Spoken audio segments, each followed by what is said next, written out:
यतिखेर चाहिँ एयरपोर्ट है यो पोखरा डोमेस्टिक एयरपोर्ट एयर डाइनेस्टिकमा चाहिँ छ एबिसी एयर डाइनेस्टिकबाट चाहिँ एबिसी फ्लाइ गर्दैछौँ है त यात्रा सहज लान सकिन्छ रेस्क्युहरू साइट सिनहरू सबै हुन्छ है हामी हेली डाइनेस्टिकबाट चाहिँ अब चाहिँ एबिसी तर्फ लाग्दैछु है त दाइ भाइको यात्रा त्यहाँ सोल्टी नै भेट्यो हाम्रो सोल्टी ल है सोल्टी जाँदैछ ल ओके सोल्टी सुरेश घिसिङ भाइ थ्याङ्क यू सो मच है हाम्रो हेली चाह्यो भने चाहिँ एबिसीदेखि लिएर विभिन्न ठाउँमा रेस्क्यु साइट सिनको लागि हेली डाइनेस्टिकलाई चाहिँ सम्झिन सक्नुहुन्छ हाम्रो सुरेश भाइ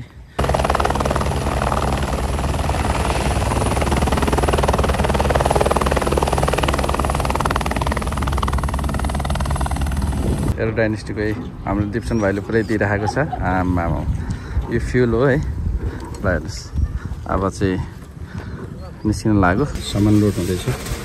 दाइ भाइ हामी सबै अब चाहिँ हाम्रो क्याप्टेन सर चाहिँ अब एबिसी फ्लाइ गर्ने प्रकारमा छौँ है हामी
फाइनली हामी हेली डाइनेस्टिकबाट चाहिँ एबिसी अन्नपूर्ण बेस क्याम्प आइपुग्यौँ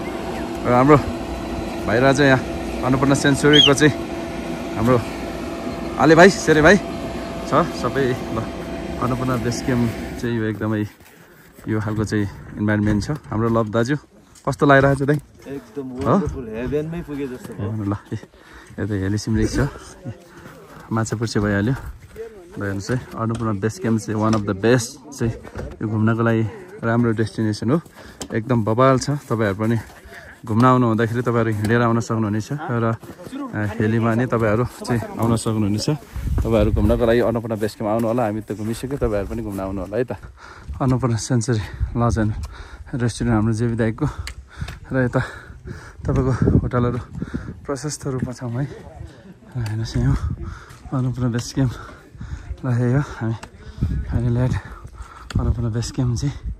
आइपुगेको छौँ है पछि अन्नपूर्ण आदर्श शिविर चढ्ने पहिलो व्यक्तित्व फ्रान्सले मोरिजको चाहिँ यो स्ट्याचु राखेको छ है उहाँले गर्दा नि यो ठाउँ चाहिँ प्रमोसन भएको भन्ने मान्यता नि छ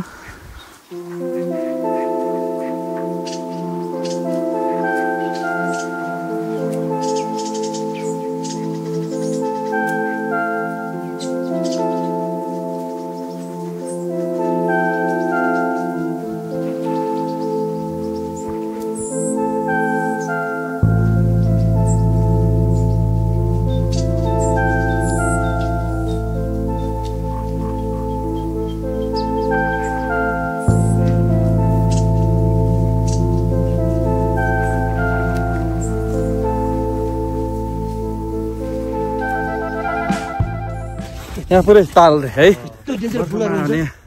ताल तलिया हुँदो रहेछ यतिखेर हामी तालमाथि हिँड्दै हिँड्छौँ तर हिउँले पुरै आइस भएर जमेको छ हाम्रो सोल्टी राजाले घुमाइदिइराखेको छ है एबिसीको यो माथि माथि यार हाम्रो सोल्टीको नाम के भनेर सोल्टी यार अमर गुरुङ हाम्रो हुँदुको सोल्टी र जम्मा 47 वर्ष भएर छिटो देखेको छ यार 16 वर्षको आमा एबिसीमा जता गरी सबैको साथ सपोर्ट माया पाइरहेको हुन्छ ल नमस्कार सबैजनालाई यतिखेर म चाहिँ स्वर्गको टुक्रा भन्दा नि फरक नपर्ला अन्नपूर्ण बेस क्याम्प जुन एउटा पर्यटकको जति पनि घुम्ने गन्तव्यमा रोचाइमा पर्छ यो प्राथमिकमा पर्ने गर्दछ जुन हाम्रो अन्नपूर्ण गाउँपालिका वार्ड नम्बर 11 घान्द्रुक अन्तर्गत पर्दछ र 4130 मिटर हाई अल्टिट्युडमा रहेको यो अन्नपूर्ण बेस क्याम्प जुन हिमालको यो खोजमा रहेको यो बेस क्याम्पमा चाहिँ छौँ र एकदमै अन्नपूर्ण साउथदेखि लिएर माछापुच्छीदेखि लिएर विभिन्न हिमालहरू छ यो हिमालको खोजमा हामी यहाँ देख्न सक्छौँ 6वटा होटल छ यहाँ हैन यो 6वटा होटलमा चाहिँ तपाईको जति पनि आउने पर्यटकहरू छ पर्यटकलाई चाहिँ बस्न हैन खानको लागि एउटा चाहिँ सुविस्तायुक्त खालको चाहिँ होटलहरू हामी यहाँ देख्न सक्छौँ र वरिपरि तपाईको हिमाल र यो डाँडाहरूदेखि लिएर हैन एकदमै राम्रो छ म त यो ठाउँमा आफ्नै ठाउँमा जन्मभूमि यो स्वर्गको टुक्रामा घुम्न चाहिँ एउटा मौका बेला बखतमा मिलिरहेको हुन्छ तपाईहरु पनि घुम्नको लागि आउनु होला घुम्न आउनु हुँदाखेरि चाहिँ तपाईको लगभग हिँडेर पोखराबाट 3 दिनसम्म यो ठाउँमा आइसक्छ रिटर्न ब्याकमा 2 दिनमा पुग्न सक्नुहुनेछ र एकदमै one of the best destination हो घुम्नको लागि र पक्कै पनि यहाँ आइसकेपछि यो घुम्न एकदम छुट्टै आनन्द छ तपाईहरु घुम्नै पर्ने ठाउँ र घुम्नको लागि आउनु होला र सबैले चाहिँ लामा अमृत फाउन्डेसन घान्द्रुकको युट्युबलाई पनि यसो सब्स्क्राइब र लाइक गरिदिनु होला यो वान अफ द बेस्ट र हेभन प्लेस हो है र मैले त घुमिसकेँ अब हजुरहरु पनि घुम्नको लागि आउनु होला है।